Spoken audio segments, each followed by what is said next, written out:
নাৰেংগীৰ পৰা চন্দ্ৰপুৰ 6 মাইল চানমাৰী গীতানগৰৰ সংযোগী ব্যস্ত পথ এইটো। পথটোৰে নিতৌ আহ-যাহ কৰে হাজাৰ হাজাৰ লোক, হাজাৰ হাজাৰ যান-বাহন। ঘৰে ঘৰে গেছৰ আৰু পানীৰ পাইপ সংযোগী দিয়াৰ বাবে বিভাগসমূহে খান্দিছিল পথটোৰ বিভিন্ন অংশত। পাইপ পুতাৰ পিছত মাত্ৰ মাটিৰে ঢাকি দায়িত্ব সামৰিছিল সংশ্লিষ্ট ঠিকাদাৰী প্ৰতিষ্ঠানসমূহে।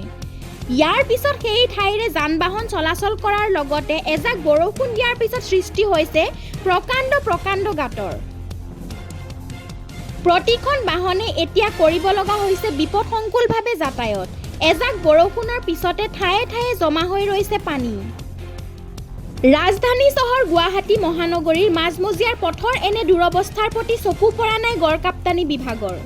আৰু তাৰেই পৰিণতি এতিয়া ভুগিবলগীয়া হৈছে পথচাৰীয়ে। যাতায়াতৰ ক্ষেত্ৰত হৈছে ভীষণ অসুবিধা। প্ৰতিদিনেই তীব্ৰ যান-জঁটত ভুগিবলগীয়া হৈছে ৰাইজ।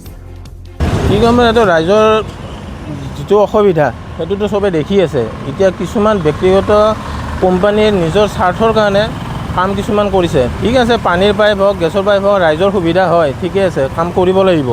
কিন্তু যিটো কাম কৰি যিটো গাঁত খান্দি কিনে সেই গাঁতটোৰ ব্যৱস্থাটো কৰি থৈ যাব লাগে। এতিয়া এজাক বৰষুণত, এতিয়া বাৰিষাৰ দিন, বৰষুণৰ উৎপাতত বৰষুণ হয়, বৰষুণ হোৱাৰ লগে লগে পানী দি ভৰ্তি হৈ থাকে।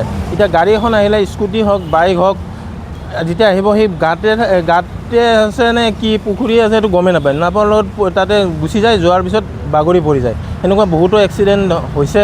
সেইকাৰণে মই কওঁ বাৰে বাৰে যে কামটো কৰক, কাম কৰাত আমিও দিওঁ, কিন্তু কাম কৰি উঠি সেই সম্পূৰ্ণভাৱে তেওঁলোকে কৰি যাবলৈ, ভাল কৰি থৈ যাবলৈ, যাতে জনসাধাৰণৰ কোনো প্ৰব্লেম নহয়। আৰু ল'ৰা ছোৱালী আহে, স্কুল কলেজ খুলিছে, এতিয়া কালিৰ পৰা স্কুল কলেজ খুলিব। গতিকে আৰু এইটো হ'ল মাছ তিনিআলি পইণ্ট, গতিকে তিনি চাইডৰ পৰা গাড়ী আহে। এটা চাইডে গাড়ী ৰখিব, এটা চাইডেদি যোৱাৰ লগে লগে কি হয়, গাঁতটোত পৰি যায়। গতিকে সেইকাৰণে কৈছোঁ যে আমি কোম্পানীবিলাকক বাৰে বাৰে অনুৰোধ কৰোঁ যে সেইটো কাম কৰি উঠি যাতে তেওঁলোকে সেইটোৰ জনসাধাৰণৰ কাৰণে সুবিধাটো কৰি দিয়ে, সেইটোৱে ক'বলগীয়া। বেৰিকেডটোতো লাগে।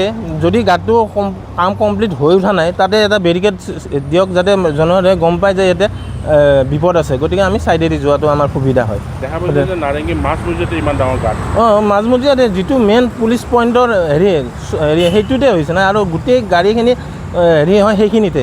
তিনি চাইডৰ পৰা আহে, ইপিনৰ পৰা আহে, চন্দ্ৰপুৰৰ চাইডৰ পৰা আহে, আপোনাৰ সাতগাঁও চাইডৰ পৰা আহে, পৰা আপোনাৰ নাৰেংগী ফৰেষ্ট গেট মঠগুৰি এইটো চাইডৰ পৰা আহে। গতিকে তিনি চাইডৰ সেইটো পইণ্ট, গতিকে সেইখিনিত গাড়ী অলপ হয়ে, জাম জঁট বেছি হয়। গতিকে সেইখিনি জেগা কমচে কম ভাল হ'ব লাগে।